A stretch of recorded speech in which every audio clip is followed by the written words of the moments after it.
ቲፒኤልኤፍ በኤርትራ ወታደር ዘረፋ እንዳይካሄድበት ስንጠብቀው ኖረን አማራ ክልል ሲገባ ቲፒኤልኤፍ ያደረገው ነገር ሚኒስትሪ ሙሜ ኢትዮጵያ ዶክተር አብይ አህመድ ወልገይ ፓርላማ ሸነፋ በረሆጂ ጃፋረቲ ጋፊሌ ቢሴሶታ በነበሪ ራዲያተን ሄዱዳፍ ዴቢ ከና ኦለን ሚኒስትሪ ሙሜ ኢትዮጵያ ዶክተር አብይ አህመድ ሀለ የሮላል ጀሴ ዲመት ትግራይ ኤርትራ ፊ ዱቤ ፕሬዝዳንቲን አሜሪካ ዋይ ዳሮምሰ ጉዲቻ ኢትዮጵያ ድበቴሌ ዴቢ ከነት ጅራ በሊና ኡዱ ከስቲ ዴይስና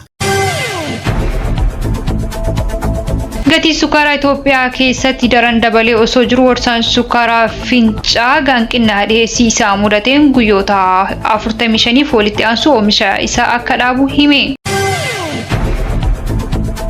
sababa hidhamuu fi gaddeeffamuu qondaala waraanaa Tigraay ijjitii teenya baase jechuudhaan shakkame Birgeed Jeneraal Gooshuu Gabreetiin murri TPLF fi kan waraanaa bakka lamatti wal qoodu wal dhabdee keessoo jidduu sanitti uumamuun dhaga'an.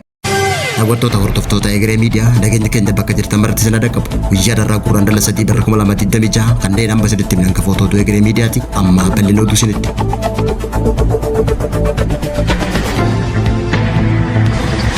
Ministri Muummee Itoophiyaa Dr. Abiy Ahmed dhimma haala jiru Tigraay keessatti deemaa jiru laalchisee deebii kanneen haala Tigraay keessa jiru yeroo ibsu paartileen siyaasaa naannoo Tigraay keessa jiran waliigaltee Piriitooriyaa dhaadheessan malee haaldureewwan waliigaltee raawwachiisan odoo hin bahin waliigaltee Piriitooriyaa cabsuun lolli filannoo isaanii ta'uu Dr. Abiy ibsuudhaan ibsa kanaan dura paarlaamaaf dhiyeessan kan fakkaatu kanneen jira. TPLF siyaasaa dhaadheessan malee taatota siyaasaa hin taane kajaa'u Dr. Abiy Ahmed uummanni waltajjii siyaasaa irraa gara taatota siyaasaatti paartilee siyaasaa Ajaburraa gara taatoo ijootti yeroo jijjiiraman ummata qaroomaa marii beeku waan ta'eef wanti baay'een achi booda kan jijjiiramu ta'uu dubbatee jira. Ejjennoo siyaasaa TPLF kan qeeqe Dr. Abiy dubbisaa keessatti siyaasaan hooggantoota TPLF yeroo qeequ akkas jechuudhaan dubbate. Qonnaan bulaan tokko shimbirri karaatti baatee yoo kan itti waccu ta'e shimbirri baay'attee itti wacceef qonnaan bulaan sodaatee ooyiruu isaa yoo kan maasaa isaa seenuu hin dhiisu jechuudhaan TPLF jecha jajjabaadhaan lallaboobeeti jira. Tuttuqaa hamuu akka waca shimbiraatti ilaalla jechuudhaan garuu odoo walitti dhufnee waca keessa gara waliin hojjechuutti ceenaa jechuudhaan TPLF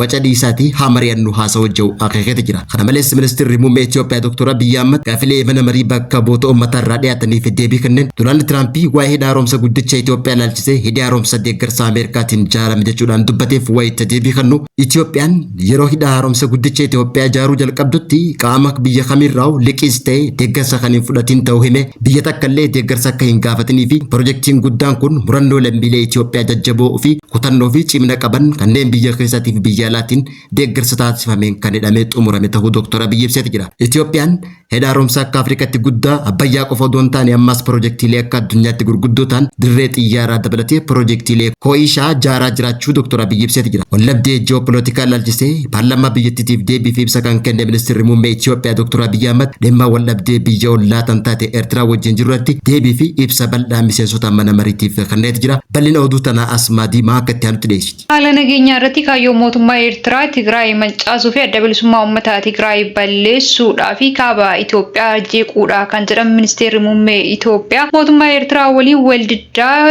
yeroo dheeraa akka ture himanii jiru. Mootummaa Eertiraa waliin waldiddaan kan jalqabame yeroo waraana kaaba Itoophiyaa loltoota Eertiraa magaalota Tigraay saamicha hannaa fi mancaatii lubbuu namaa dabarsuu raawwataa turan ta'uu ministeerri muummee Itoophiyaa paarlaamaa irratti dubbatanii jiru. Hawaasni Tigraay hawaasa nagaa jaalatu nagaa isaanii immoo eegsisuudhaaf yeroo kamiyyuu ni hojjanna yoo jedhani mootummaan Eertiraa immoo nageenya kaaba Itoophiyaa keessaa keessumayyuu naannawaa daangaa Tigraayitti nageenya akka bu'u hin barbaadu jedhani. Ministeerri muummee Itoophiyaa Dr. Abiy Ahmed kaayyoo hundaa mootummaa Eertiraa Tigraay mancaasuu adda bilisummaa uummataa Tigraay balleessuu ta'uu yaadachiisuun yeroo waraana kaabaa raayyaan ittisa biyyaa magaalota Tigraay humnoota Tigraay yeroo baasuu loltoonni Eertiraa san hordofanii magaalaa seenanii saamicha mancaatii fi gocha lubbuu balleessuu fi hidhaawwan koorniyaa hedduu hawaasa Tigraay irratti raawwachuu isaanii dubbatanii. Kunis magaalota akka Shiree, Aksuum, Addaagiraatitti raawwatamaa turuu eeruun gochoonni loltoonni Eertiraa dhabamsiisuuf mootummaan Itoophiyaa yaalii guddaa taasisuu himanii jiru. Gochaa kana dhaabsisuuf hanga Asmaraatitti ergaawwan adda addaa yeroowwan garaagaraa raawwatameen mootummaa Eertiraa hanga ofirratti deebisuun Tigraay keessa qulqulleessuu kan himan yoo ta'u haalli mootummaa Eertiraa karoorfate yeroo milkaa'uu didutti raayyaa ittisa biyyaa yeroo magaalaa Maqalee seenu loltoonni Eertiraa akka hin seene goone jechuudha ministeerri muummee Itoophiyaa dubbatanii jiru. Sababii kanaatiin magaalaan Maqalee saamichaa fi mancaatii hedduu irraa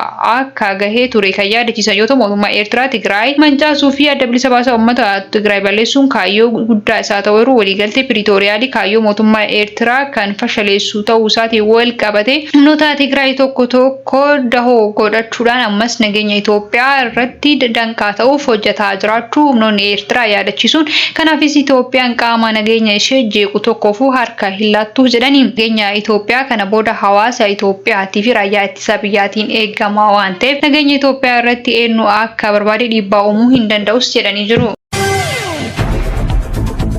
Sababa gadhiifamuu fi hidhamuu qondaala waraanaa Tigraay iccitii teenya diinaaf baase jechuudhaan wallabdeen keessoo Tigraayitti uumamuun dhagahame. Torban muraasa dabraniif wallabdee siyaasaatii fi waraanaa keessa kan ture ajajaa waraanaa raayyaa ittisa biyya armii 15 duraanii Birgeed Jeneraal Gooshuu Gabree mana hidhaatii ba'ee maatii isaa walitti deebi'uun isaa ni yaadatama. Wiixata kaleessa immoo gurraandhala 2 bara 2026 manni murtii waraanaatti kan dhiyaate Jeneraaltichi mirga wabii argachuudhaan dhimmi isaa biyya alaatti akka hordofu hayyamamuu isaa aanga'oonni naannichaatii fi miseensonni maatii mirkaneessaniiti jiru. Taateen kun torban lama dura gaafa Majjii 18 bara 2026tti dhiyeenyaan karaa egeree miidiyaan akkuma gabaafne yeroo sanitti humnoota nageenyaatiin kan qabame Birgeed Jeneraal Gooshuu himannaa cimaan isa mudachaa turuun ni yaadatama. Akka qondaaltota waraanaa TPLF jaanitti Jeneraalli kun diinaa wajjin waliigaltee uumuudhaan waraana diiguuf socho'uu fi ajaja hooggantoota olaanoo cabsee jaamee akka shakkamees gabaasuun keenya ni yaadatama. Haa ta'uutii malee himannaan kun namoota hedduu biratti haala garaagaraatiin kan ilaalame yoo ta'u deeggartoonni fi hiriyoonni isaa Jeneraala kana hidhaan isaa waraana caalaa siyaasaa ta'uu dubbachuudhaan erga hidhamee boodallee maatiin Jeneraaltichaa fayyaa fi nageenya isaa irratti komii dhageessaa kan turan ta'uu isaati. Biiroon nageenyi Tigraay dhimma kana ilaalchisee ibsa baaseen Jeneraaltichi maatii isaa waliin walitti makamuu fi amma falmii seeraa hordofuun mirga wabiitiin kan lakkafamuu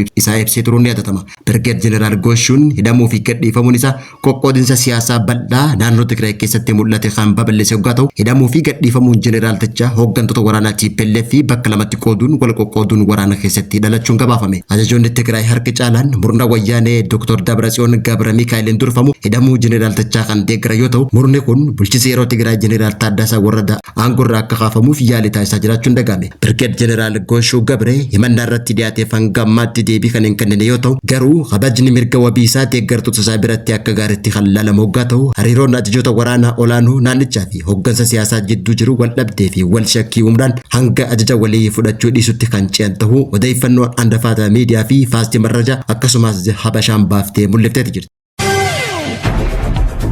Gatii sukkaaraa Itoophiyaa keessatti daran dabalee osoo jiru warshaan sukkaaraa Fincaa hanqina dhiyeessii isaa mudateen guyyoota 45 walitti aansu oomisha isaa akka dhaabu hime. Warshaan sukkaaraa Fincaa gurraandhala 25 bara 2008 irraa eegalee guyyoota 45 walitti aansu oomisha akka dhaabu kan hime yoo ta'u sababii hanqina qamadii akka ta'e waazemaa odeeffatee jira. Hooggansi sukkaaraa warshichaa akka jedhanitti kanaan dura warshaa oomisha sukkaaraa biyya keessaa dhibbeentaa guddaa kan qabatu oomisha warshaa sukkaaraa Fincaa kan ta'e yoo ta'u kana yeroo ammaa kana haala dhiyeessiiwwan oomisha galteewwan sukkaaraa isa hanqina isa mudate wal qabate oomisha sukkaaraa akka guyyoota 45 addaan kutuu addeessee jira. Waggaa guutuu sukkaaraa oomishuuf iskitoo qamadii gahaa argachuu isaatiin kanaan dura sukkaaraa oomishaa kan ture yoo ta'u haa ta'u malee walakkeessa waggaatti dhiyeessiin qamadii warshichaa dhume guyyoota ittaan 45 keessatti oomisha sukkaaraa akka dhaabu himee jira. Kunis gatii qamadii biyya keessaa dabaluu fi akka barbaadametti argamuu dhabuu irraa hanqina akka isa mudate himamee jira. Maddeen akka ibsanitti guyyoota 45 booda qamadii akka misoomsee ofii isaatii sukkaara oomishutti akka deebi'u warshichi kan hime yoo ta'u warshaan kun hojii isaa ni eegala jedhamee kan abdatamaa jiru yoo ta'u warshaan kun bara hojii bara 2018 sukkaara kumtaala miiliyoona 1.3 oomishuuf karoorfatu hanga ammaatti sukkaara kumtaala 410 oomishuun gabaadhaaf dhiyeessuun Itoophiyaa irratti gabaa sukkaaraa irratti warshaa dursuu irratti argamudha. Warshaan sukkaaraa Fincaa oomisha isaa dhaabuun kun gatiin sukkaaraa biyya keessatti akka dabalu taasisas jedhamee jira.